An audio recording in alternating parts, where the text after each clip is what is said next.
And I was like, wait a minute, I'm going to die. I understood it very clearly that day. I said, okay, I'm going to die. So what does a child do? Every time when I was in danger, this being appeared, I just thought it was a ghost. I thought it was a ghost trying to take me away. Not one, but many moments in which I came out of my body. And in that moment, I remember I felt going back to my body.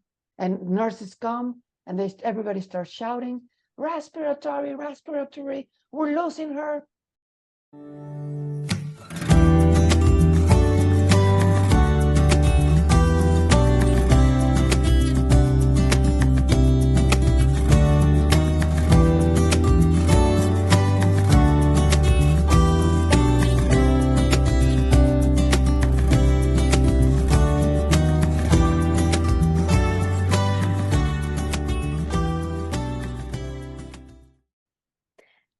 Hi, everyone. This is another beautiful episode of our new channel, In Dying I Began to Live. And oh, wow, this has been incredible. But here today, Ingrid Honkala. Ana Cecilia González. Yes. And Francisco Valentin. Wow, it's so great Hello, to have everybody. you here. Yeah. Hello, everybody. And wow, Ana, your last episode in Spanish was incredible. People are like, when is she going to speak in English? And people Why love isn't there any translation? They were saying, yes. So and now here it comes. And people love hearing Francisco in English and in Spanish. So that's what we're going to do today. We're going to listen your story, Ana, but this time in English. I don't know, Francisco, what have you heard about your followers? Are they loving the channel? I'm sure they are. Actually, as a matter of fact, I recently was interviewed, and I promoted our new podcast, and we're going to be doing this, each one of us, to help people uh, get information, help them answer their questions, and to become part of this small group that soon will be much bigger than we actually will expect it to be. So how many followers do we have so far? We have 200. I'm just so 200. We Oh, excited. reached we're the getting there. 200 We're mark. starting. So let's go to the 500 mark, and then we keep moving and moving and moving, and we'll keep you all posted. All right? Oh, I So just please love it. follow us. Follow us and make sure that everybody shares this channel because it's going to be amazing what we're going to accomplish through this. Thank you. Thank you for following us and for being here. I So just today love we're it. gonna hear Ana Cecilia González tell her story in English. So go ahead, Ana Cecilia. The mic Yes, is here all I go. yours. Well, Yes, thank it's all you. yours. Thank you, Francisco. Thank you, Ingrid. As you can see, what we've been doing is trying to tell our own story. Francisco already said it in Spanish and in English. And this time it's my turn to do it in English. So for those of you who definitely do not speak Spanish, this is going to be new for you. For the others that do understand Spanish, there's always different things because we're not machines. So we always speak from our hearts and spirit guides us. And things that come out of in this moment are exactly the things the public needs to hear because that's the way this works. So let me tell you about me. I was born with a very, very serious heart condition in 1964. And the year is important because back then, my condition, what my parents were told when I was born, is that my condition was not compatible with life. There was no way how I could survive because I have, for those of you who are doctors there, I have transposition of great vessels, one single ventricle, and pulmonary stenosis. That meant that my blue blood and my red blood were always mixed, and I was always lacking oxygen. So I was born kind of with not so pink, more like a little dark. And my parents were wondering why my skin was different. Back then there was no echo, the echoes they did to see the baby, or there was not nothing that could tell that things could be so wrong.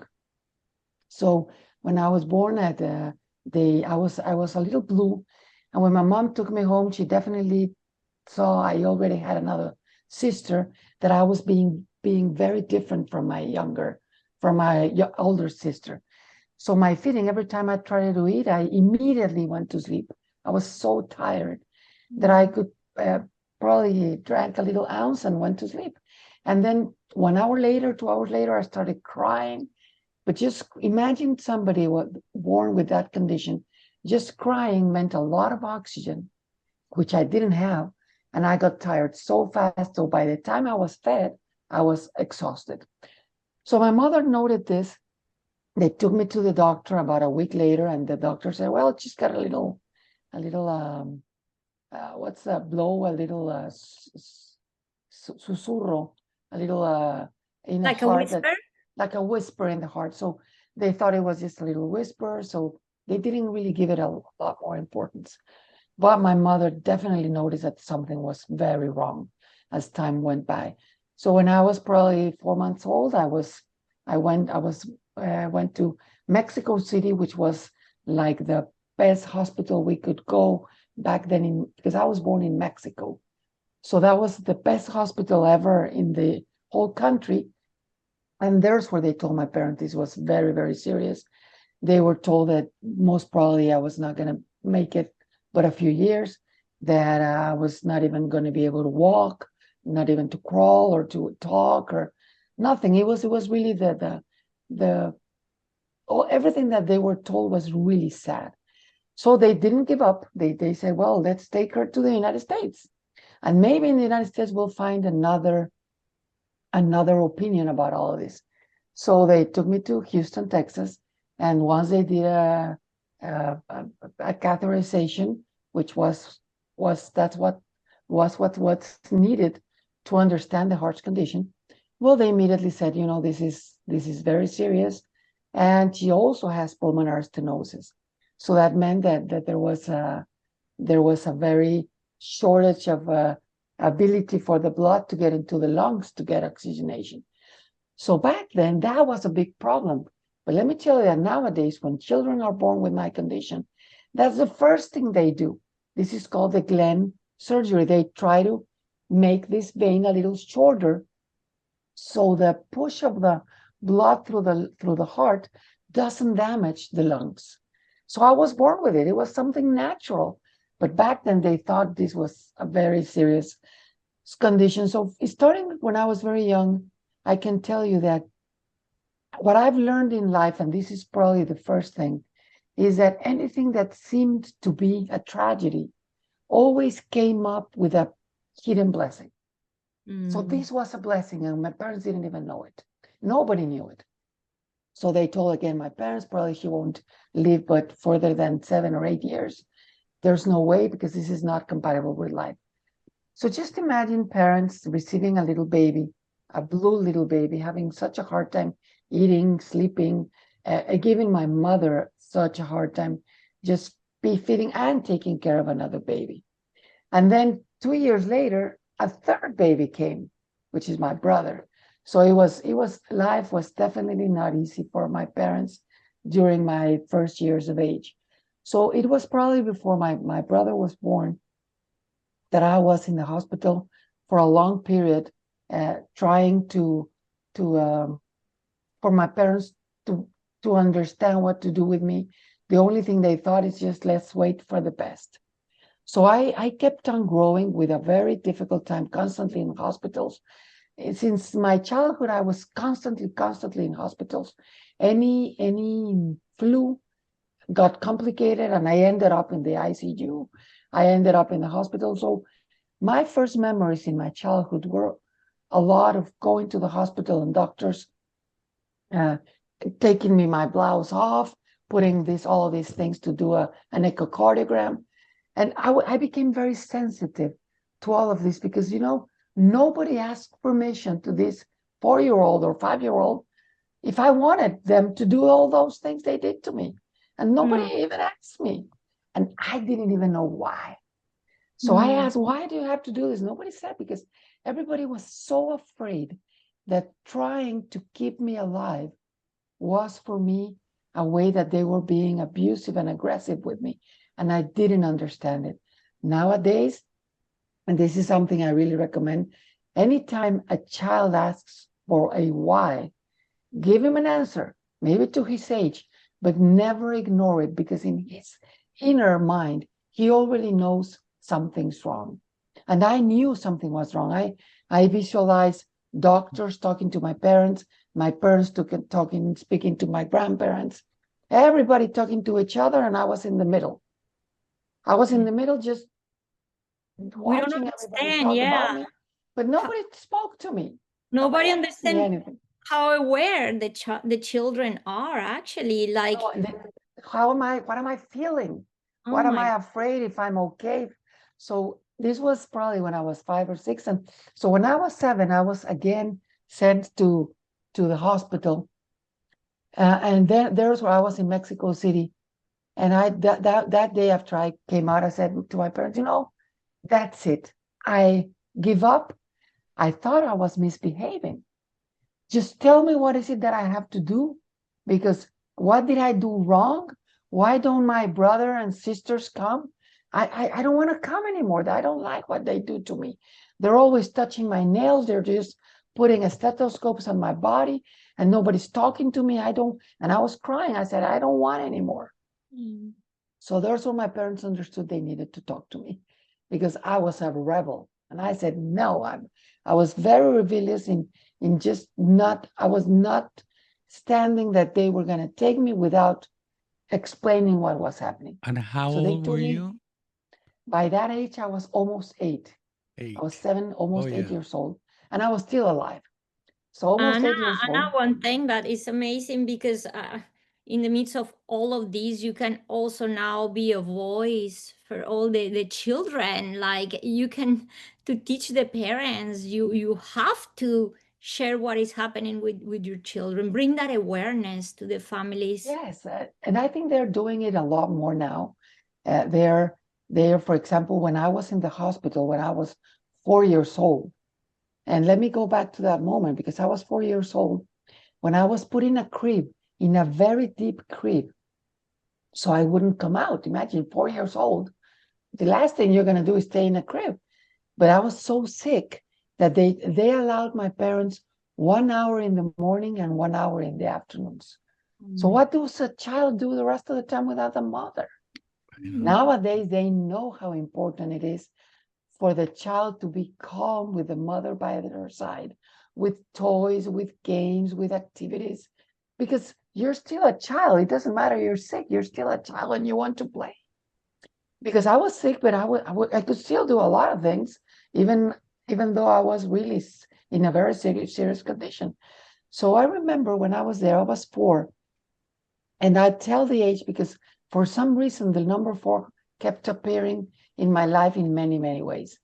So my mother went one day with my godmother, and she gave me a little doll that it was a very modern doll that when you pull the cord, it started to cry. Mm. So I just pulled it and it cried, and I pulled it and it cried. And just imagine, I was in the middle of probably 10 or 12 children, but I needed to cry and to say out loud that I was not happy. But I got so tired when I cried that I made the doll cry. So either She I cried for cried you. or she cried, but somebody had to cry. So when my mother left, I remember, and this is something she told me when I was writing my book. I said, I need you to tell me what was that? What were those days for you? And she said she cried so loud because whenever they left me, I said, you are mean. You're mean parents. You're not a good mother. You're leaving me here. And I was so angry and so misunderstanding. I didn't know that I was so sick. I didn't know that I was dying. In so many moments, I was dying. So that day, I remember one night, it's probably nowadays, I still remember it as one of the most sad night I've ever lived, but also a night that I understood that I was able to connect to something else. Because I was by myself, very, very lonely with my doll, just keeping her close to me, trying to make her cry or me. But then some doctors came, probably the rounds, they were doing the rounds, and I was awake and I was crying or making the door cry. So they were trying to be playful with me. And one of the doctors started playing with my doll, and he pushed the doll so hard that he broke it. Oh Just imagine. no. That was my only company, and he broke my doll. Oh no. So he was really trying to fix her, and I was just imagining the bad words I knew back then were, "You're mean, you're ugly, you're horrible." I was like, but just trying to tell the doctor that everything in my heart was telling him he was the worst man because he was ruining my doll. Why? Because she was the only company I could keep through the night. My mother was not there. Nurses were all around with everybody. So my company was my little doll. And this is where this is part of the awareness, how important it is for a child never to feel abandoned. I was feeling completely abandoned. Nobody was there for me. And I didn't want nurses. I didn't want doctors. I wanted my mom and my dad, my grandparents. I wanted family. That's all you wanted. So he was trying to fix it. And he said, I'm going to take your doll and I'm going to bring it tomorrow morning. It's going to be fixed. And I was like, no, just imagine a little 4-year-old shouting, "You're not taking her." And I was just kicking my feet and stamping my hands, just trying to, my tantrum was big. But he said, "I'm going to try to take it because I broke it." He gave me some candy. I took the candy and threw it on his face. I don't want anything. I Wow, was you were really bratty. angry. I was very angry. But Francisco, now I understand Yeah, she was so why lonely. the It is expressions of frustration. It is Yeah. the frustration. frustration and the Yeah. expression of children have a very deep meaning. And sometimes we're just saying, "You're just misbehaving. You're just throwing a tantrum." Wait, what's behind that? Yes. And I'm speaking for the children that sometimes do these things and we do not understand them. There's frustration. There's a lot of, I was just shouting for love. I needed the love nobody was giving me. So what do you do when you don't get it? You demand it and you shout and you do everything. You make everybody hate you when what you need is love. Yeah. So anyways, the doctor left. So that night I was so lonely, so lonely that for the first time in my memory is when I saw this big light coming on me. Like there was because I was so lonely. So it was a very deep and profound loneliness and abandonment I felt. So I remember just feeling a light on top of me. And since then, I've always felt this special character appearing in my life because it was constantly, and I just thought it was a ghost. I thought it was a ghost trying to take me away. Because by the time I understood, I definitely thought, well, that must be a ghost that is just trying to take me away because I'm so sick. So I started to have this presence every time I was in danger, not understanding what was happening. When I was, I don't remember the exact age, but when I was 7, going back to my parent, to my father, when he said, we need to talk to you. We need to tell you what's going on. They told me, you're so sick. You're very sick. We don't know how long are you going to be okay. So you need to listen to the doctors. You need to listen to your mother, my father said. And I was like, wait a minute. I'm going to die. I understood it very clearly that day. I said, okay, I'm going to die. So what does a child do sometimes parents give much more information with what they don't say than with what they say. They didn't have to tell me you're going to die, but I understood it. I was very clear, and I understood I was sick, and I understood I had a heart condition, and that I was going to die. So what does a child do when he thinks he's not going to live forever? Like you think a child is going to live at that age. You never think about death. You think about life. So that's why my book is named When Life is Not Forever. What do you do? Well, I had 2 options. I now have it very clearly, But back then I said, oh, hey, I have two options. Either I come whining and just making a pity party about it, or I try to live life to the fullest. So let me enjoy life. Let me live life. Let me understand life. So I definitely became a very, I would say, a very active child. And nobody even thought I was sick because I really tried to take the best out of every moment. But I was Anna, lacking a lot of air constantly. sorry, Anna, but there has to be just so much awareness in a child that was so young, but you have to get, I mean, I just think about the wisdom that is inside of us and how you would have to be activated so young, like, and going back of your tantrum or those moments, it remind me about any time that in many occasions when we act from anger or when we act from like loneliness or from fear, in From many fear. cases it's a call for love, like you were saying, a call for Totally. love. It's a Totally. desperate call. Totally. Love me, I'm here. But look at how your wisdom have to get activated to be able to survive. So wow, you're amazing. This Yes, no, definitely. You're right. But Ingrid, what I found out is that we're all born with this, but it's just circumstances, tragedies precisely help us to bring this awareness.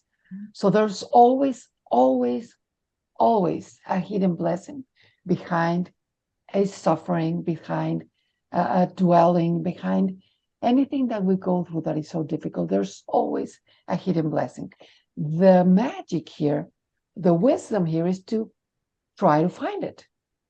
But if once you know there is, okay, what's behind this, please? And that became my every day. Okay, I don't understand this, but I know there must be something. You were going to say What something, question? Francisco. I, Yeah. I have a question for you that it occurred to me right now. What was your understanding of death at that age? Because you knew you were going to die, but what was your understanding? What did it And let me come through tell you your what made mind? that's exactly the big shift was with my father that day. He said, okay, this is the diagnosis, this is the prognosis, but Francisco, made the whole difference. But what if God has another plan? Okay, Oh, no. but as a child, what So was in your mind that death was? What was death how for in you? well, I had a lot of ideas about that because when my father said that, what if God has another plan? I really said, okay, maybe there is another thing. Maybe there is a way. So I remember playing with, this is where I'm going to go to my angel. Every time when I was in danger, this being appeared. And when this being appeared, I thought, well, this must be, it's either a man or a woman, I don't know. So I'm going to name you Raffle. Raffle, because it was not Rafael, it was not Rafaela. So Raffle.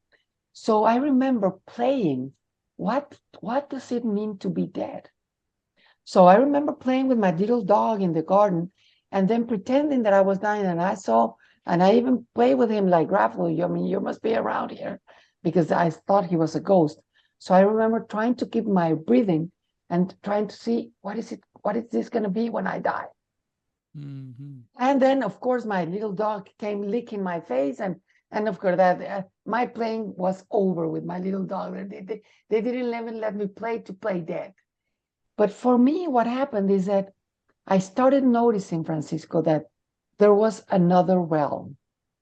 There was more than this, because when I was 6 or 7, I had many moments in which I loved swimming, but every time I swam, my body lost so much temperature, I was not able to get back to it, that I started to going to what we call an hypothermia. And I didn't know. So I remember many moments, not one, but many moments in which I came out of my body and I saw what was going on. So I remember that one day when I was swimming, I came out, I covered myself with a towel, and then just left myself in the ground by the pool, trying to warm up in the hot floor, just trying to get some heat. And then I remember at that moment, I saw perfectly well how I went out of my body, and I saw my parents, and I saw me in the towel. And I was like, it was like normal to me to go out. Anna, And then I saw, Anna, but then you were having like a near-death experience, like, well, I An out didn't of even body. know Yeah. that was what it was. yeah. I think it was an out-of-body experience because I was very connected to everything. And then I saw my father, how he was running very, very fast, grabbed me in his arms and took me and started doing this like, because I was shivering. I was just gone. And in that moment, I remember I felt going back to my body.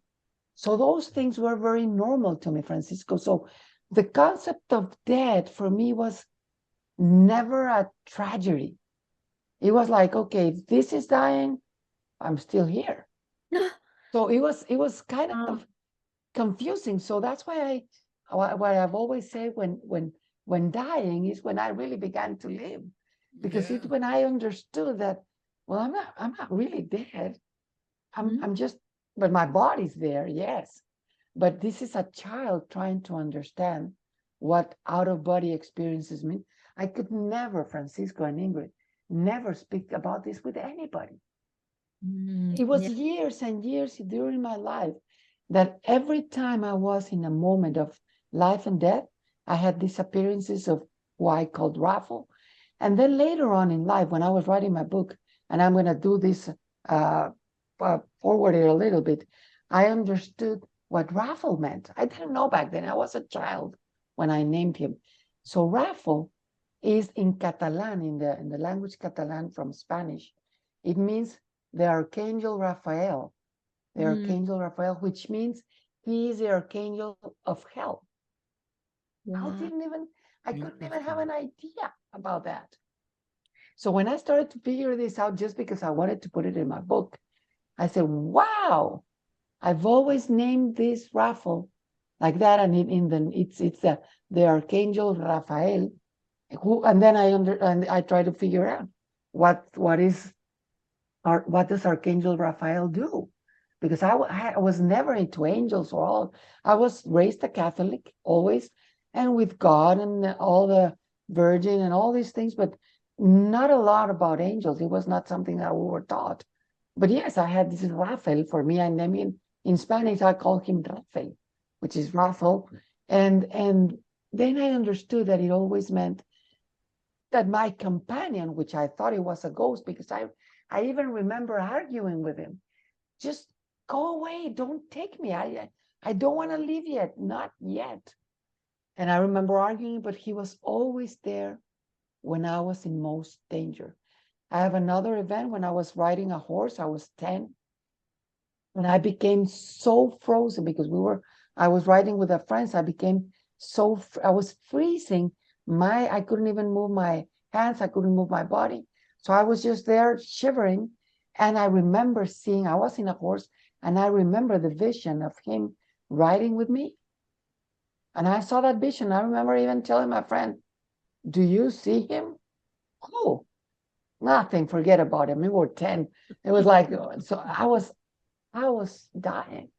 Anna, So when we got to the camp, yes, Ingrid.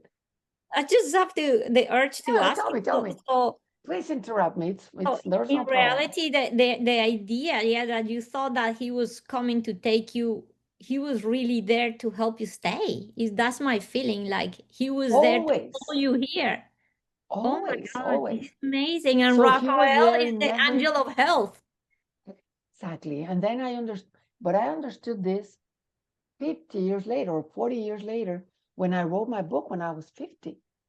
And we're talking about a 10-year-old calling Raffle, whoever ghost I thought it was, because it was always there. So when I got to the camp, my friend's mom took me and she said, this girl is black. I was so blue that they took me into the house, in the fireplace. She pulled me out of a lot of covers, tried to warm me up, and we were prohibited. We couldn't go out again. We were reprimanded. My friend and I, of course, we were girls. We just laughed about it. And of course, this mother talked to my parents and said, well, I was really frightened because I thought we were losing her. And so all those moments, my parents always went through them, just knowing that in any moment, anything could happen. Good. But the way I'm telling the story is in the way that I was never able to say it until a few years ago.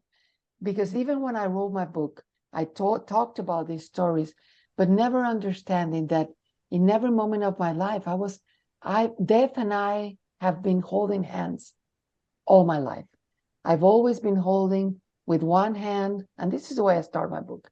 I'm holding it with life, and the other one I'm holding to death, because I know we're not going to die one day. And death knows that I won't take hold of this hand until my last breath. And I will really try, and this is a quote I share with you. I will never take away the hand from life until I really want that whenever death finds me, because one day I'll need to die, but whenever death finds me, I want death to find me very alive. Mhm. How can death find us alive? Doing your purpose, precisely living your life the way you're meant to live it. And then that is not even something that you're worried about. So I stopped worrying about that. I stopped worrying about that fear, that ghost that I had, like, well, remember you're sick. So I left that in behind my head. And when somebody ever tried to remind me, like my mother or doctors, I said, okay, I already have that information.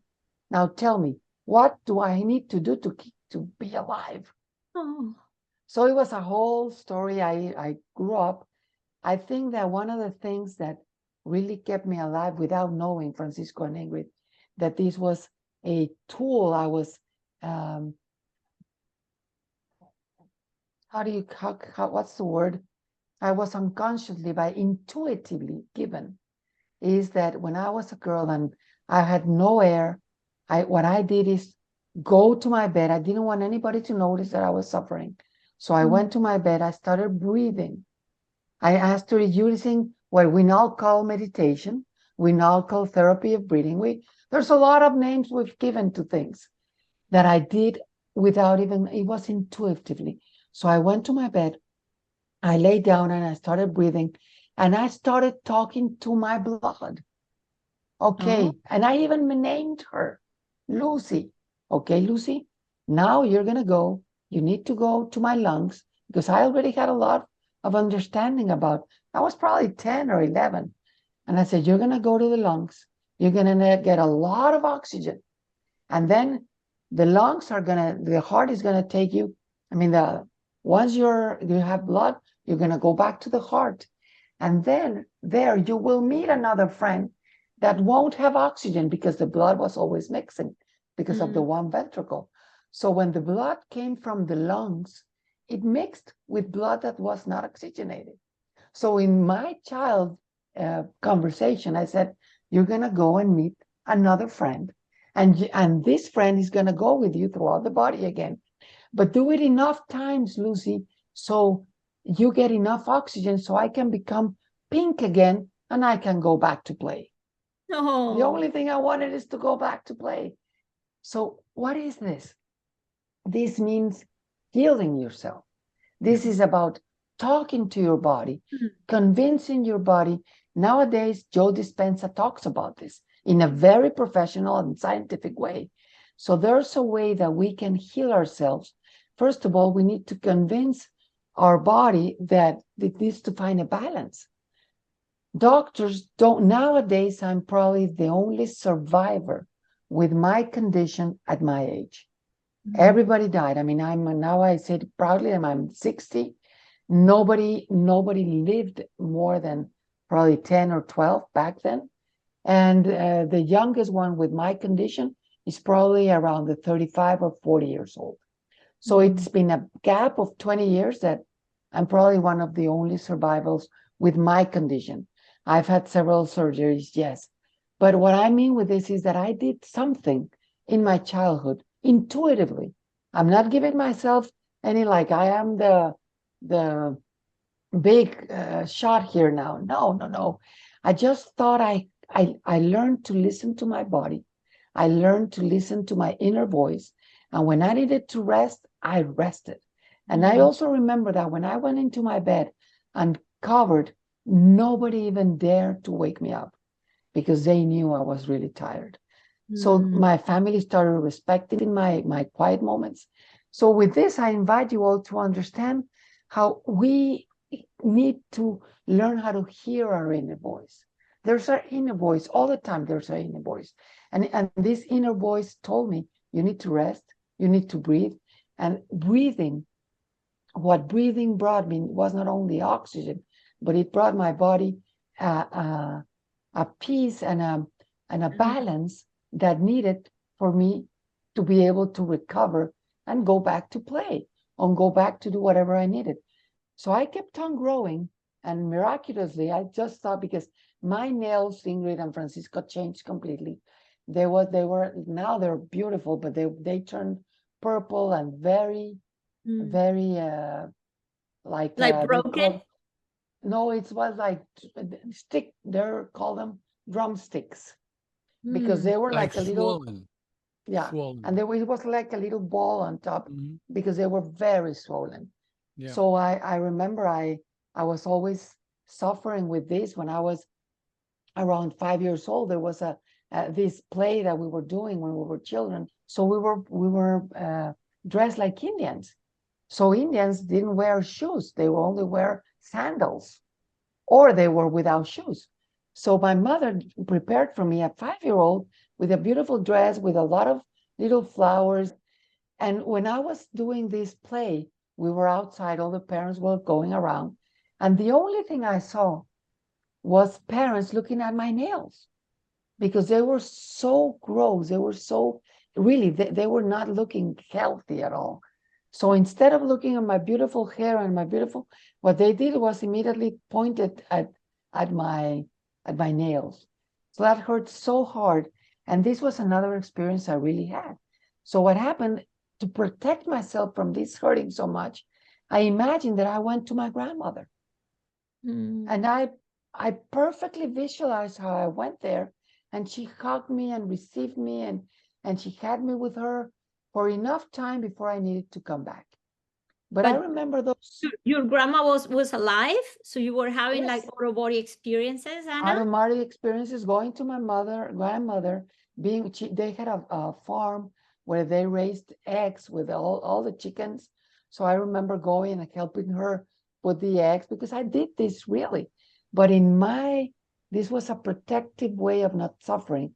I tried to get out of my body and visualize I went with her because she was a safe place to be. So all of these are tools that children have. And sometimes we tell them like, oh, come on, you're just making up stories. I never told these stories to anybody. But if I would have, what do you think what my parents would have said? Oh, come on, you're just talking to her invisible friends and she's just making up. Yeah. And they ridiculize things. So that's why you learn to be quiet, but you don't talk about it.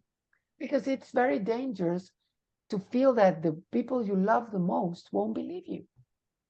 So I never talked about my out of body. I never talked about going with my grandmother when things hurt. I never talked about talking to Raffle. He was constantly there. And because every time I was close to death or every time I was in danger, he appeared. So, well, years passed like that.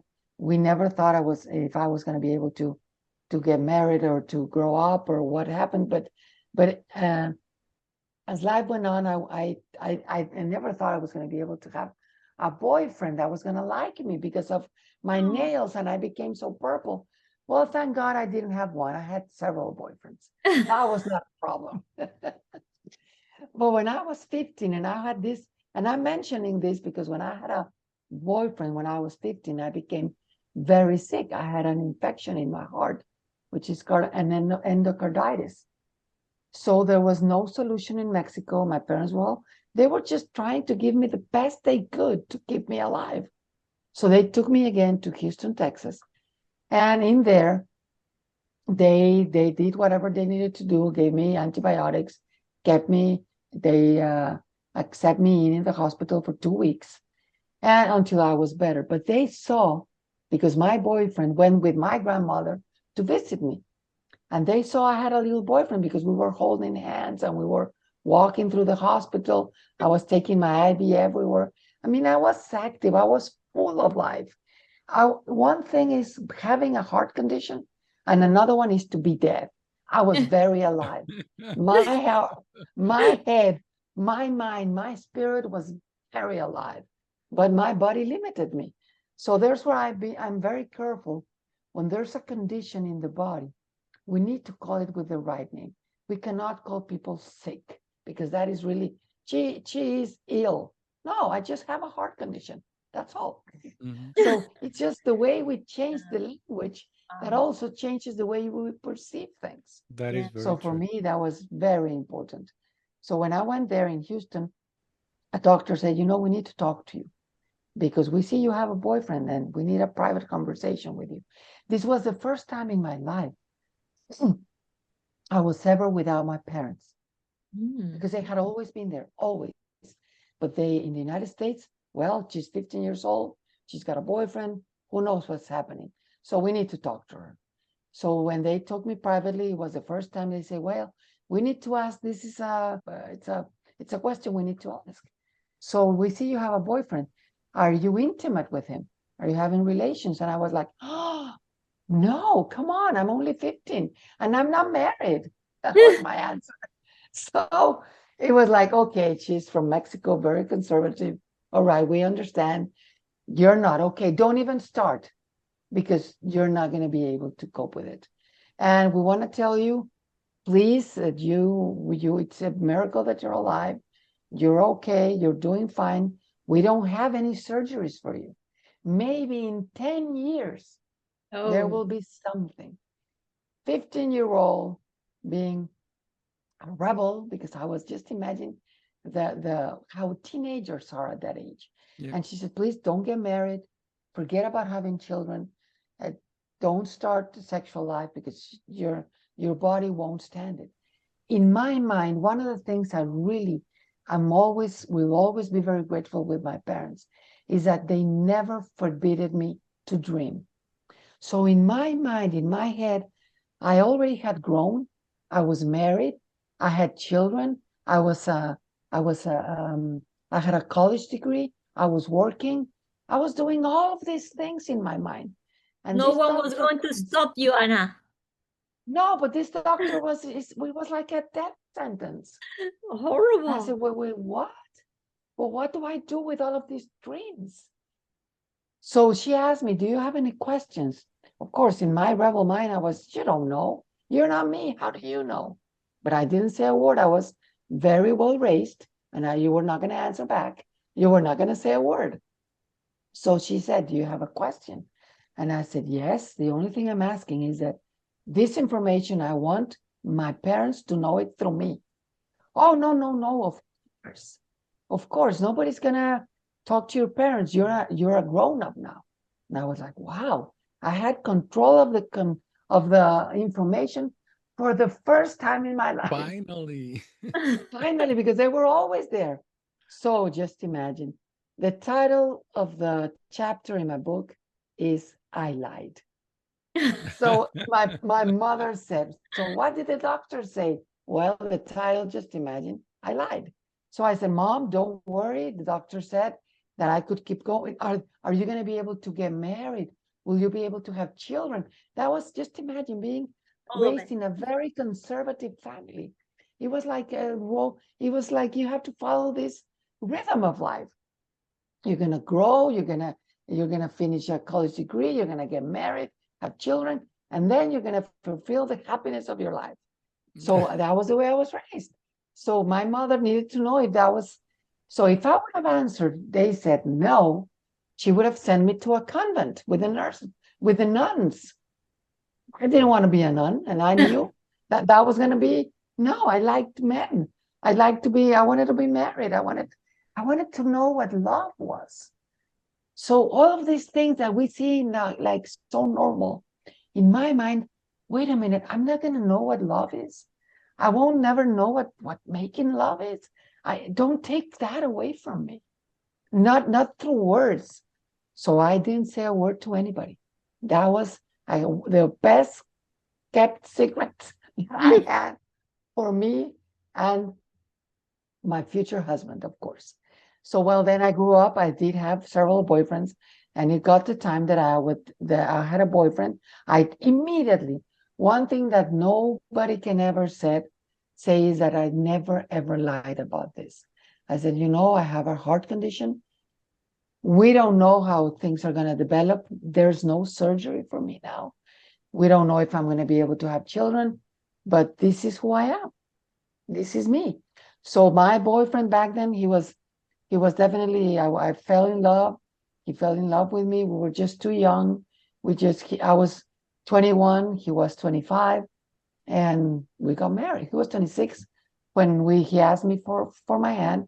My parents spoke to his parents and to my husband. Well, nobody knew that I had, but my husband knew that the doctors told me, you're not going to be able to have a normal life. Well, of course I did. I had my marriage, a normal marriage. I had my struggles, but I had a normal marriage. So I think that my body had learned to find a balance in every stage of my life. Because also when they were very worried that I was not going to be able to have a period. And I had my period, and they said, I had it when I was older. I was almost 16. So it was late, but it was normal. So all of this, I think that whatever seemed to be a problem was precisely the way God, life, my angels, what nature needed for my body to be balanced. So all of these apparent tragedies were precisely the blessings I needed to be balanced and to be alive. So there was never a tragedy in my life that was not with a hidden blessing. I have a question. You haven't mentioned Raphael from age 10 to 20. What happened throughout those days? Well, those years, I think he disappeared or I disappeared him. I was too She's good. busy with, She was busy with boyfriends. I was very busy living a life. Of course, Okay. Francisco. And this is very important what you're mentioning, because it was only until, of course, we were taking care of ourselves because I knew it was very risky. So I didn't want to risk having a baby, but I wanted to have a baby. I wanted to get pregnant. We went to different doctors. Nobody recommended a pregnancy like that, but we were trying. So I think that when I got pregnant, I had ovulated 2 times. And I'm saying this because I was not irresponsible. And even doctors say, well, I had a gynecologist, a high-risk gynecologist, and the only explanation we have, I must have ovulated 2 times. Was that a tragedy? No, it was the biggest blessing of my life. I have my daughter. She's 36 years old now. So I got pregnant, a very, very dangerous pregnancy. I was in bed most of the time, taken care by my cardiologist, my gynecologist. I was very, very, very well taken care of. I wrote a letter to the doctor, Mahendran. He was the only one that was talking about my condition with a future surgery. So when I spoke to him that I wanted a pregnancy, by the time he sent the letter back, we're talking about 1988. There was not really, mails were just starting, emails. And so I sent a written mail. By the time it came back from Mexico to the United States, I was about to have my baby. So I just read the letter, closed it. No, you don't know what you're talking about. I'm already pregnant. So I tried to avoid, and I'm going to stop here for a minute, because what voices do we hear when we're in the midst of danger, when we're in the midst of hurting, or when you're in the middle of a situation that you cannot go away from? And this, we're talking about, let's say, a parent is sick, we have a sick child, I was pregnant in a very serious condition. So which voices do you allow to hear? Voices that bring fear or that bring hope? So sometimes when we are just imagine that you're in a situation where you're in a lot of trouble in your marriage, and you're going to start hearing the voices of other people that also have a lot of problems with their marriages. Or you're going to go to counseling, or you're going to start hearing people that tell you a way that things could be better. So when I was pregnant, this doctor came to my house. It was my husband's friend, and she was a doctor, and she came very young. We were young, and she didn't even know how to say things. But she said, well, what do you mean? You have this condition? I didn't understand it. But if you don't have oxygen, how is your baby going to have oxygen? And I was like, oh, like red flag. I told my husband, this is the last time we're seeing these people. Yeah. We're not talking to these people again until my baby is born, because this affects my mind. So don't play with information, all of the thoughts we have. And with this, what I'm trying to say is that we need to protect ourselves when we are in danger, when we are vulnerable. When you are vulnerable, we need to be very careful who to listen. So I protected myself with people that brought joy, that brought light, that brought care. Yes, Ingrid. Anna, like I love that sentence that when you go, somebody's visiting someone that is ill, someone that is in a difficult time. I love to think if you don't have anything good to say, just don't say it. Don't bring more burden to the one that is already burdened. I've always said that when somebody's at the hospital and somebody goes to visit, you are a gift to that person. How do you give a gift? With a smile. Mm-hmm. And to the sick people, to the people that are sick, I live this. When you're in the hospital, I've been in the hospital many times. What do you do when you receive a present?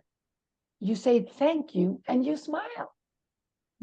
So with this, what I want to say is that whenever you visit somebody, make sure if you don't say a word, at least give a smile. Because smile is the soul to soul. What happens with a smile is you speak to the soul of the other person. And this is something that I've mentioned my late cousin. He didn't want his mother to come and visit him because he was very sick. He died out of cancer. And I said, each time your mother comes, she's a gift. How did you receive a gift? You smile. And I told the same thing to my aunt. Aunt, please go and visit him with a smile. Yeah. Things changed among them. And this made a big shift of how to see. It doesn't matter you're sick. You don't come into visiting somebody with a sad face. You are a gift, and a gift is given with joy, at least with a smile. You don't need words. It's the same thing when somebody dies. You get there, you're not going to start crying with the person that's already suffering. Just give him a hug and a smile of, I'm here with you. You don't need to say a word. Yeah. So, going back to the story, I protected myself with this pregnancy. By the time Ana Paula was born, it was a very complicated because I had a C-section programmed, and she decided to be born a week before. So it was like I was not supposed to have a natural birth. And no, so we went with her to the hospital. She was born perfectly healthy, but very, very, she was 4 pounds. She was a little bitty baby. But natural birth? And no, I couldn't have them. I shouldn't. So they took me to the hospital immediately. I woke up one morning. This is like the connections we all have. And I said, I'm feeling strange today. I feel odd. I went to the doctor. My mother said, you need to go to the doctor. So I was already dilating. He said, we need to hurry to the hospital now. So half an hour later, Ana Paula was born. And it was a C-section.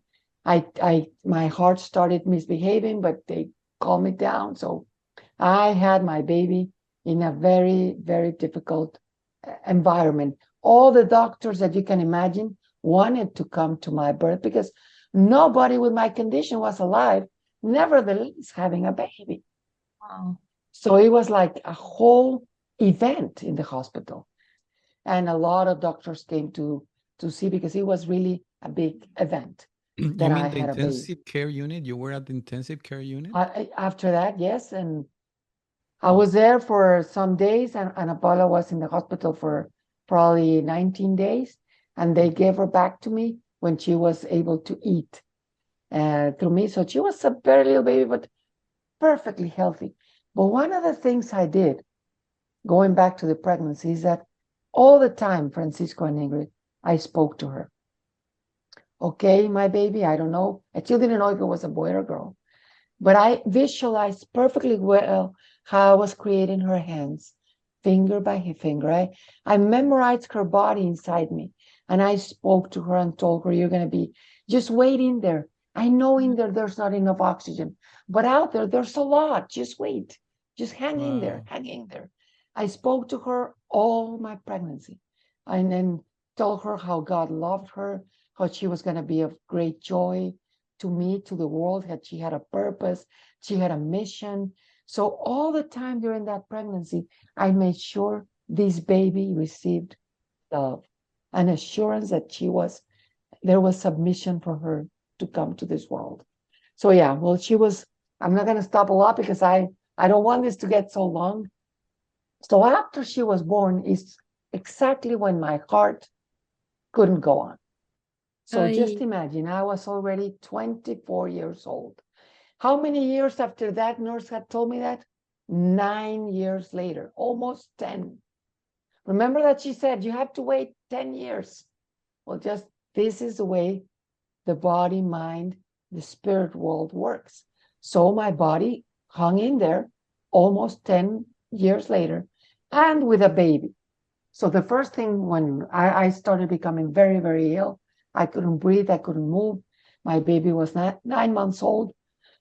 When my doctor said, you need to go to Houston. There's nothing we can do for you here. It's a very complex surgery. There's no surgery for you here. So I went there, and they had just started to develop this in little children. They had 1 year doing this in children who were born with my condition. Some surgery were successful, some were not, but never, not even by chance had they done an adult. So by the time I got there, doctors started checking me. They said, wait a minute, how did you dare have a baby? Oh my. With your condition? But my answer was so simple. Well, I asked God, and he answered. And the doctor smiled, and he said, oh, God, you don't even know what you're talking about. I didn't. Of course I didn't. I was just living my life and believing my dreams, trying to survive this world with the information they had given me. But I hid the information in a place that I was taking care of myself, but I was not my nails. I was not my heart. I was my soul living a human life in whichever way I could. Yeah, mind and soul over body. Exactly. You said it. I could not have said it better. Mind and soul over body. So but this was intuitively. I didn't know everything I know now about the way we can definitely control, or more than control, I would say, make alive, make our bring life to our bodies with our thoughts and mind. So Ana, so when I have to change it. It will be just like soul and mind in connection with the body, because that's what you did. my soul and my mind were definitely connected, Yeah. so my body could respond. Yeah. So what my body was doing is responding to my soul and mind, because my thoughts were very clear. My soul was very connected. Now my body had to respond. So what happened is that my body got its balance. How? Nobody understood. Doctors didn't understand how was I alive, and how did I, because those were his words, how did I dare have a baby? Well, now they not only needed to save a woman, they needed to save a mother, the mother of a child. So they have never encountered this with a condition like mine. So that was the first time they needed a surgery urgently, without a doubt. So I went into surgery. It was a very, very complex surgery. They had to make up the surgery there because veins and organs are so different from a child. I mean, a child, you open it and the tissue is so soft, everything is very different. But with an adult, the story is completely another thing. So, okay, so I went into the surgery. It was a very, very complex. I was in the hospital for about 2 months. Wow. But the story here gets interesting when I finally realized what a near-death experience is. Because when I was there, I had to have a second open heart surgery because my body started creating a lot of fluids around the heart and around the lungs. They had to do CPR on me several times. It got a lot of complications. But by the time they thought I was better, they had already sent me to a room instead of the ICU. And then I started saying, I can't breathe. It really hurts. I don't feel I can. Every time I try to talk, in each word, imagine having to breathe in each like that. I was speaking like that because there was no air. So they didn't know that there was a lot of fluid around the heart and around the lungs. So they took me again immediately to intensive care. And what they did next day, they did an echocardiogram. They found out I was so full of fluid. They needed to take it out. So they tried with a syringe. They tried through my sternum. They tried to get out the fluids. And once they were drying, once, twice, and suddenly they pinched my heart. So my heart started bleeding. And this is the real thing they said. Houston, we have a problem. We need to go to surgery. So thank God that day, everybody was there because it was a big storm out there. Nobody had left the hospital. So each tragedy has a blessing. So it seems to be like nobody can go home. Well, because I needed a surgery and doctor wouldn't have been there if they could have been gone because there was no storm. Nobody could move from the hospital that day. So let's go back. So in that moment, going back now to the question Francisco said a while ago, I was going, we had to sign papers, we need a surgery again. In that moment, I said, okay, this is it. I'm going to die now. I understand this is very dangerous. It was hurting so hard, everything. My body was hurting. I knew I was going through a lot of very difficult situations. So in this trajectory from the ICU to the operation room, I don't know, probably 3 minutes, 1 minute, I don't know. But there is where I had this encounter with my angel. So I said, okay, I now understand I'm dying. God, please forgive me if I did anything wrong. I am ready. I am definitely ready. And I started giving thanks. Thank you for my daughter. You gave me the big opportunity to and I look up because that's the way I remember I was doing it. You gave me the privilege of giving birth to a child. It was not only my life. I knew love. You allowed me to have the chance to learn love. I finished my college degree. I'm a lawyer, and I was able to work. I did everything that I had in my dreams. Thank you, God. I had everything you promised me I could have because of my dreams. But then suddenly this Raphael appears, this being of light. I immediately saw it was him. The first thing that came to my mind, hey, long time no see. Where you been? Oh my God. Where were you? And I said, well, I'm dying. That's why you're here. I understand. So that everything is with your mind. You don't need to talk. You don't need to speak. So I was telling him, Raphael, I was doing like a bar game. If there's a chance, talk to God. Talk to whoever you need to talk with. If there's a chance you can spare my life and let me be alive, I even want to cry. I promise you, I will bring you back an amazing child. Let me raise her. give me a chance to raise my daughter. Tell him that I promise you I will do the best job I can. I will do everything possible to give him back a beautiful child because he gave me this gift. Let me now raise her. So, and then time passed and I was, okay, but if this is the time, thank you, God. I'm ready. Thank you for my husband. Thank you for my parents. Please take care of my daughter. Please, but if I have the chance to see my daughter again, please give me the chance to see her again. So I went into the operating room. We're talking about milliseconds, but the conversation was clear, was a whole, I felt like if it was 10 minutes of course there weren't, but all of this I spoke to him through my mind. So they took me, imagine they take me from one bed to the other. They put me fast. They take away my gown. They tie me up and they put me a mask and they cover me with the clean sheets to the surgery. I needed a surgery. So in that moment, the last thing that came to my mind was Ana Paula. I just want to see her again. So they did the surgery. They found out I was full of a very serious infection, and that there was no way I was going to survive. If they didn't, they were going to try to attack it, but it was so serious that they spoke to my parents. They spoke to my husband. They said, this is really, really serious.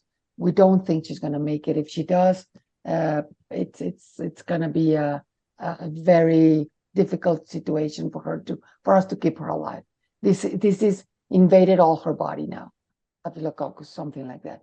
So it was very serious. So I remember when after that surgery, I woke up and I was starting to hear voices, but they thought, and this is not my that experience yet, but the doctors thought I was still sleeping in the sedation. And I hear nurses talking. I hear them. Oh, poor lady. She's so young. And she's got a 9-month-old baby. And she's never going to be able to see her again. Oh. Poor lady. She's going to die. And I was they like, didn't know you could listen. Wait, I'm here. And I would try to move my hands. And I was so desperate. They would say, no, this is a very sad story. And they were moving me and they were taking me to intensive care. And I was obviously intubated. And and this is something I tell to doctors, never speak in front of a patient, even though you think he's not listening, because I was listening. And I heard a lot of things. So they took me there, and then suddenly I started to understand, well, where am I? I was all tied up, because otherwise you take your tube out. So I remember there were supposed to be 2 nurses with me, and one of them was because I was in a very, very serious condition. They had already spoken to my parents.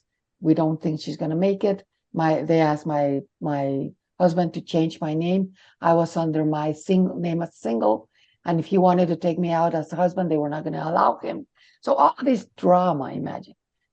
So these 2 nurses, one of them comes to me and to my bed, and I was awake. I was with my eyes open. It said, I'll be back in a little bit. I'm going to see my boyfriend in McDonald's down there. How can you forget those things in that moment? I would never forget. And I was like, I couldn't talk. I was tied up. I was intubated. And then the other nurse comes and says, how are you doing, sweetie? Everything's okay? Okay. She checks numbers. The only thing I said is that I needed them to check the tube, because I had already been in a surgery and I knew I was not supposed to be able to swallow. And I was swallowing. I could feel the swallow. And I said, the tube. And they said, no, of course, you're intubated. You need to be like that. You need to stay still. Come on, behave. The things nurses say. Come on, it's okay. Everything's fine. And I was like, and then they started to send me notes. And I started to write my tube. Yes, we already checked it. It's correct. So the other nurse comes and says, okay, sweetie, I'm just going to go for a drop of water. We're talking about 10 steps. Well, in that moment, again, tragedies, whatever seems to be a tragedy, was the biggest blessing of my life. Because whenever that nurse disappeared, one of a mucus got in the middle of the tube and no air was in.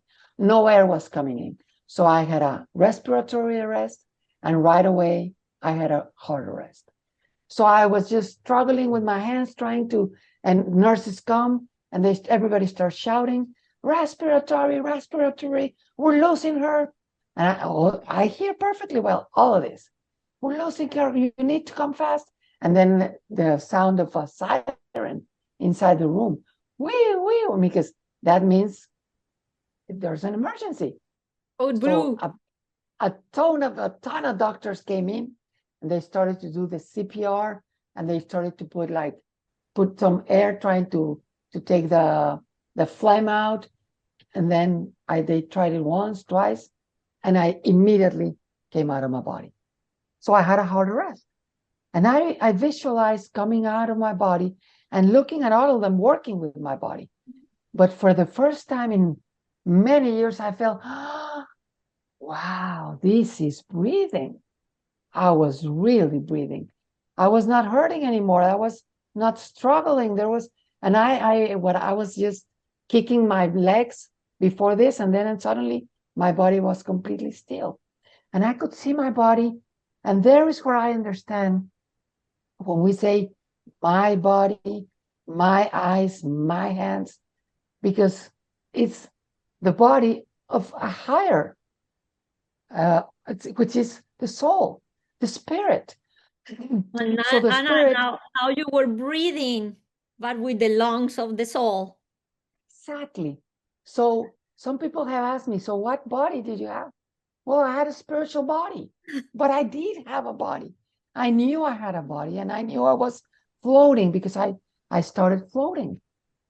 So my first image here was that I was in this tube, which I thought I saw it as a tree. Because of what I saw, I thought it was a tree. Because I started floating, and I immediately I could see them working with me. But it's like everything I had 360 degrees. I was seeing everything was happening at the same time. So for me to tell what I'm saying, I need to concentrate in different segments. But everything was happening at the same time. And I could see everything. Just imagine everything's happening all the way around. And you just have to concentrate in an area to be able to talk about it. Right. But I was seeing everything. So I started floating. And the first thing I see is I thought it was like tree branches. And there was little animals, little rabbits, uh, squirrels, little dogs, all these beautiful, even insects, all the beautiful nature. It was an amazing view. I started feeling a lot of peace, and everything was like slowly happening, and I was just enjoying the show because for me it was like, wow. And at the same time, if I concentrated, I then started turning it's like if you turn or just concentrate your energy. And then I saw my parents in the waiting room praying a rosary. There was no way I could know what they were doing. They were praying a rosary in that moment. And then I saw my husband running up the stairs because when they told him I was going to die, he said he needed to exercise. And I saw him perfectly well. And I confirmed all of this later. So he was just running up the stairs. And then I saw my siblings, my sister in the work, my other brother playing football, and my other sister at school. It was like suddenly I started to see all of this. And then I kept on floating. And then was more branches. And then I saw bigger animals. There were lions, giraffes, panthers. And there was these tigers, this beautiful black panther that looked at me in such a loving way that I connected and I could even caress it. And this is where all of my concept of nature completely changed. We are one. We're just different vibration, different ways of expressing. But I just felt that I was part of all of this. And I felt so connected to these beautiful animals, beings. And then I saw a lot of trees, waterfalls, birds. Everything was happening at the same time. And then guess what? I turn around and I see my baby. What is the last thing I asked? I said, I just want to see Ana Paula again. So Oh. the moment, there's where I understood the word detachment. When I saw her, I said, hey, thank you. She's okay. And she will be okay. So I don't need to have her to know that she was going to be okay. So for me, that was the gift I needed. I saw her, and I didn't even know back then that she was with my Aunt Martha. And I thought, oh, you're with Aunt Martha. She was playing in her crib. And I was like, wow, this is heaven. I mean, this is beautiful. I saw her. So there was so much peace in my soul. It was not like I was questioning, oh, but I'm not there. But no, I was at peace with what was happening. I was at peace because I didn't even know I was dying because I felt more alive than ever. I mean, when dying is really living, this is the Yes. title of all of this talk. When Yeah. dying, I began to live. So I understood what life was really about. So I saw my daughter. I said, I don't need to have her to know that she's in my heart, that she's with me, and that she's going to be okay. So I just said, she's fine. I'm okay with it. I kept on floating, and then I started seeing little babies, a lot of children running, coming. So I don't know, Ingrid and Francisco, if these were like different levels of consciousness, but I just saw it as branches because I know it's not that they were children physically, they were like physical bodies representing a child soul or a younger conscious awareness. I don't know, but the beauty was beautiful. The way they received me, I felt like if all of this were, I was coming back to family. And then I was just floating and watching all this show, all this beauty, this beautiful scenery. I felt plentiful. That's the best word I can describe it. I was plentiful with all the love I felt with everything. And then I saw people our age, and they were what called my attention is that I saw groups. There were some groups like they were gathering, like if they were learning with groups of, I don't know if it was a school, and I saw that there were little groups gathering with groups of people, others in another side. There were couples. There were some that they were just doing activities. There was nobody that was like doing nothing. There was activity. And there was joy, and there was waterfalls. I remember that. Some of them were just laying down, watching nature, watching the like a lake, but there was a lot. Just imagine the most beautiful scenery you can imagine. There was all of these beings of light were. There was a beautiful bodies of, how did I say, spiritual bodies I saw. Because people ask me, so how were they? Well, I cannot describe them physically, but I know it was them. So I felt in that moment that I was being welcomed by all of these beings. There was not one special one. Because in my time, everybody that I knew in my family, they were all alive. Everybody was alive. The only one that had passed was my great grandmother.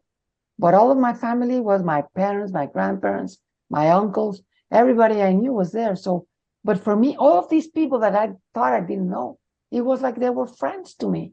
So I was being very You had welcomed by like everybody. an extended family in heaven. And I felt, Ingrid, I felt at home. Yeah. I Yeah. never felt I was away. I was like, oh wow, this is finally I'm back. I mean, I felt this word finally always comes in my mind. Finally, like, okay, I got Yeah. here. But I didn't understand it back then. So I kept on floating. And then I see elderly people. I never saw neither crutches or wheelchairs. No, no, no. But I knew they were very wise people. So I connected with our eyes, and they talked to me. They could speak to me, and then they gave me messages, and I was just like, well, thank you, welcome. So in that moment, I remember looking up because I was just floating, looking at a little circle, and it was a yellow, shallow yellow, and I just wanted to get in there. I didn't know what I was, but everybody was like, they were greeting me. Everybody was greeting me with a beautiful smile of the soul, and I was just being grateful and being welcome. And so I kept on floating, and in that moment, I started going through this little circle, and just imagine that suddenly two doors open, and there's a lot of air, And then you go like, because it just, and it covers you completely. Well, this was what I felt, but it was light. It was this white light, all that surrounded me completely. And it embraced me in such a way that I felt, wow, I've never felt such love in my life, but in that moment, I couldn't see anything, but I felt a hand on my head, and these words that said, stay calm and go in peace. It's not your time. Do everything I've told you. That last sentence, and do everything I've told you.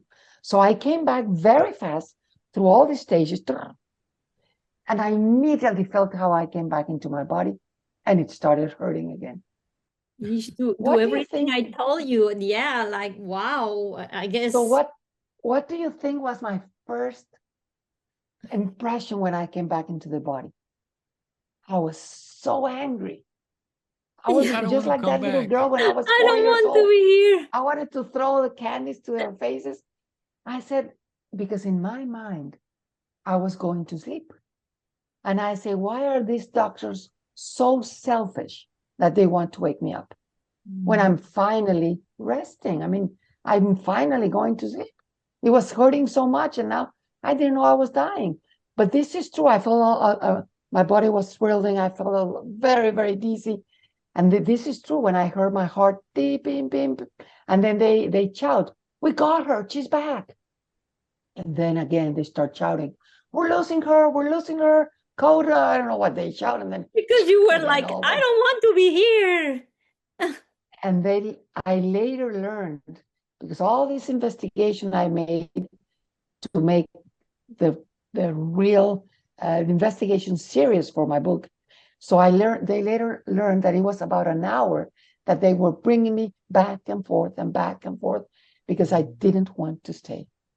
So when I finally stayed, the first thing I asked was for a pen, and I asked, where was I? Oh, honey, you're at the hospital. Don't worry, you're at the hospital. You're fine. You're good. Everything's okay. Your tube had to be fixed. Oh, so the tube did needed to be fixed. But I said, was it a tragedy? Of course not. It was what I needed to block that oxygen for me to have the most amazing experience of my life. So whenever we think, no, this is the worst tragedy ever, well, there's a blessing behind there, because otherwise God wouldn't allow it. And we wouldn't even go through it if it was not because of, there has to be a purpose in everything. So it took me many days to understand where was I, what was I going through. I didn't want to stay. I definitely didn't want to. I just wanted to go to sleep, but I was dying. I didn't know I was dying. So through the next day after that, I remember I was still intubated. There's where the doctors found out that I was very, very sick. They had already spoken to everybody. So they asked me, everybody came around my bed. It was like a funeral. I didn't know that. I mean, they were just like, say goodbye to her. I didn't know that. And so they were like, okay, the doctor said, Ana, you're awake. Your family's here. How do you feel? And what do you think I did? So they said, she lacked so much oxygen yesterday that most probably her brain is damaged. Oh no! Oh my Thought God! I had brain damage because I And you was like, were just like, perfect. I had the best that time of my life. I'm Hulk, I'm Hulk right now. I'm the best. I'm just ready for the next.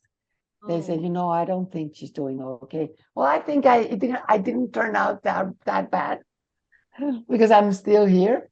But just imagine, my parents thought, and that was my signal of saying, I'm back. I'm perfect. I know I'm going to live. But this is what I was just, it was a sign of life. But for them was like, well, yeah, she's got brain damage. And if she survives, she was without oxygen for a long time. We don't know what's going to go on. We're going to try our best, but we don't think she's going to make it. I have So a after that, I question. was in intensive care for a long time. I have a question for you. When whoever told you it's not your time, do as I told you. Do you remember what was it that he told you? Well, that has been my life journey, Francisco, to find Mhm. that out. And yes, I know that what I was told, and it took me a long time, is first of all to not be quiet, to talk about what happened. It took me a long time to tell my story, many, many, many years. So one of the things is, so what I did, I was nurturing myself. I studied everything possible about the Bible, about God, about trying to understand what happened after death. I read a lot of books, so I was trying to prepare myself. So one of the biggest things I was told is to talk about what I'm saying right now. What do you do when you're in the middle of, when you think that life is not going to be forever? You have two options. I've been talking my whole life about the second option, live life to the fullest, because nobody knows how much it's going to be. But it's your choice with what you've got to concentrate on the negative or to take the best out of whatever you're going through. You don't have legs, okay, but you have a brain. You don't have arms, okay, but you have a mouth where you can eat. You don't have a good heart yet, but I have parents. So you start concentrating on what you do have and make the most out of whatever you're going through. So my whole life has been concentrating on the optimistic and positive side of things and talking about it. Talking like when somebody comes and starts like saying, let's say, oh, that thing is so, they look so horrible, they look so, or whatever, you concentrate on the negative. I say, okay, but let's try to see what else, why do you think this is happening? This is not just to make your life miserable. There must be something. So what I've been told is perfectly clear: to not be quiet, talk about it, and to uh, always concentrate and try to bring the best out of any situation that you were going through. You are So, the living example of that, Ana. oh, thank you, Ingrid. So I don't want to extend much more, but I do want to take myself out of that hospital before I finish, and we can talk about many other topics. But I want to tell you the way I came out. So, I was married, I had a husband, and before my surgery, well, we didn't know if I was going to survive or not. So when I was in intensive care, I kept getting, I couldn't go out. It kept getting complicated, and I kept throwing up and throwing up and throwing up. So I was the first patient that did a surgery as an adult. I was in a children's hospital because this was a children's condition. So children doctors took care of it. So I had to be in a children's hospital. So they were not used to this. So they were saying, hey, is there any chance that you could be pregnant? And I was like, No. so this is important because the first thing that came to my mind, come on, I've been here for over a month. And then I said, hey, but I was with my husband. So, and I ovulated 2 times that time. So it was like, oh. So what happened to me, Ingrid and Francisco, I started to cry and cry and cry, because in my mind it was not only one surgery, it was 2 surgeries. Complete anesthesia all over, and drugs and more drugs. And how is this baby going to survive? What's going to happen with this? So I was hurting. So I cried out loud so hard. My sister was there. So she is a witness of that. That in that moment, I raised my head and I said, God, this is enough. That's it. Please, please, just heal me. Just make this end. I just can't go on with this anymore. In that moment, I saw one being coming on my right side and another one on my left. I saw it, and I just saw how they were cleaning my body, and they started cleaning my head. And my sister was just looking at me like, what are you doing? I was like, just observing them, one on the top and the other one at the bottom. They went all through my body, cleaned me, and I went to sleep for 8 hours. But Of wait course, a they minute. came. You said that your sister was seeing all that too? She was visiting me when I started that. Yes. And she had to go. She was there like, what are you doing? I didn't Okay, answer. I was just, she she saw saw you me, she doing. saw me looking at myself and she didn't understand because I was crying. Okay, So she okay, was got it. respecting me. And then I was crying and I was just looking at myself and looking at the sky. So she was like, okay, she's getting crazy. You know, Yeah, I yeah, mean, my sister didn't understand got what it. was, but she was hearing that I was really suffering because of this condition. So she had to leave. I slept for 8 hours, Francisco, 8 hours. After I woke up, the next morning, they woke me up. And the first thing that they tell me, well, I was not pregnant, thank God, because they immediately did that. There was no pregnancy. But they woke me up. Just imagine, we're talking about back then, 1988. This was in 1989. And there was no cell phones. There was just the line that got, and I was isolated because of the infection. So the nurse comes in and says, you know, there's a woman here that said she needs to talk to you. So do you want to talk to her? We need to bring the phone, but we need to have it isolated. And we need, yes, let me talk to her. Who knows who it was? So she talks to me, and this was a friend that I had been with studying the Bible some time ago, but I had not seen her in a long time. So she says, Ana, I'm Martha. I don't know if you remember me. I'm Danilo's wife. And I said, yeah, I do. Well, you know, I just want to tell you that I had a dream last night that two angels came and they cleaned you and they healed you. So Oh, you're going to be okay. You're going to go out of that hospital. And I was like, what? But I went through that last night. I I lived it. It was so if I would have been able, I would have come out of the bed. But I was completely with a lot of tubes going through all my body. I was very sick. So I gave the phone back and I was like, wait a minute, this was true. Well, uh, a week later, I was out of intensive care. 3 days later, I was out of the hospital.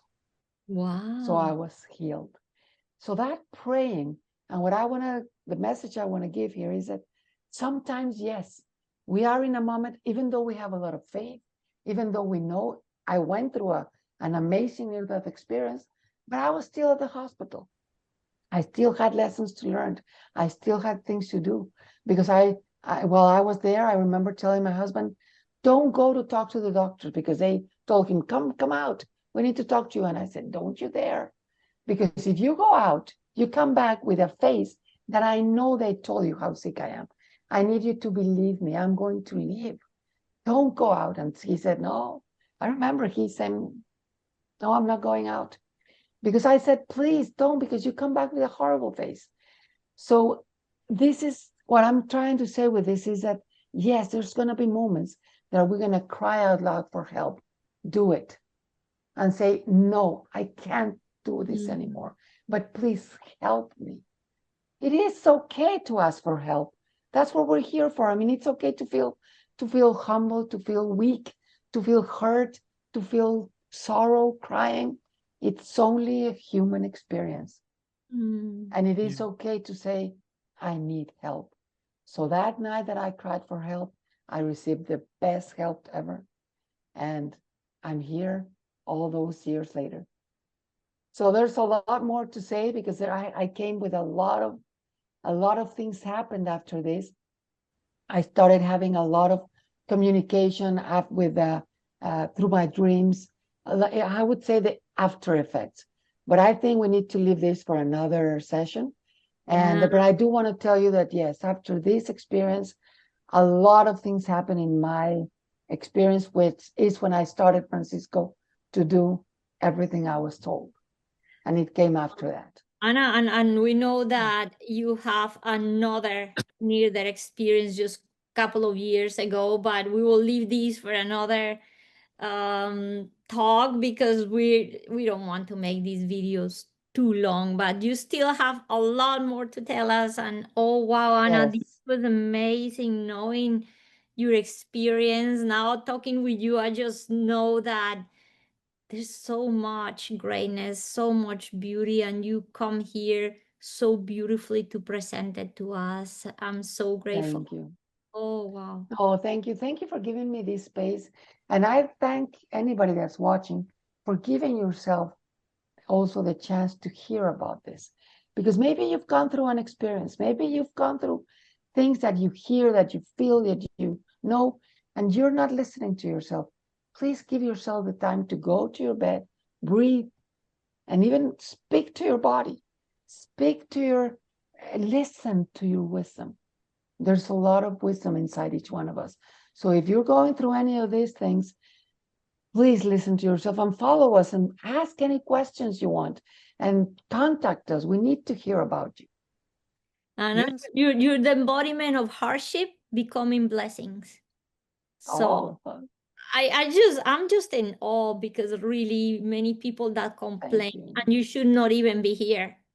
So Yeah, want people also to hear these stories and feel empowered. Feel empowered. Yeah. Yeah. I feel As, very as, as, a, blessed, very blessed. as a matter of fact, let me add that that's exactly the reason why we're here, to share our stories.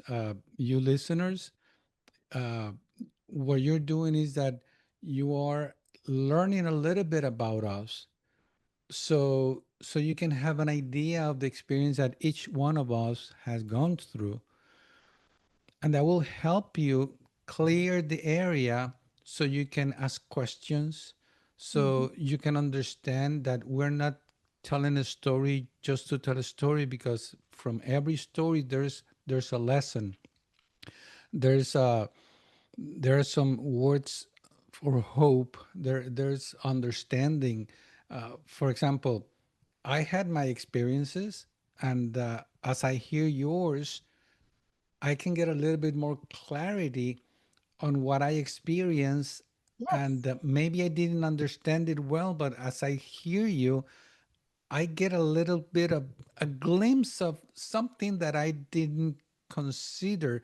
And maybe you listener may have gone through similar experience, or a relative or a loved one or a friend, and you can understand them better. And that's the purpose of for us to be here, so you can ask questions and we can share these experiences to give you clarity and better understand the spirit world. Yeah. that's right. So So I I encourage. Yes, Yeah. yeah, Francisco. yeah. We invite Thank everybody you all to for make being here, for questions. listening. Yes, I encourage you to ask your questions. Uh, like I said, we're at the early stages where we are presenting ourselves, our stories. But moving forward, after we tell our stories, we're going to start answering questions. So we count on you to start asking those questions. Write them down. Uh, and we're gonna get them all together. So don't hesitate. Don't think it twice. Ask your questions, because somehow it will be answered. Yeah. Okay. It will. It will. It will. The best of our ability. We're here to answer. Exactly. Exactly. So Yeah. just remember, everybody, in dying, I began to live. Understanding this concept is precisely why we're here. And we invite you to follow us because we know that you've gone through many of these things in other ways, and we want to be here to help and help you, show you the way. Yes. Yes. Yeah. So with this, Thank I you. think we're done for today. We exhort you to subscribe, to be part of this group, so when the next recording comes on, you are ready and eager to be here with us, sharing time with us.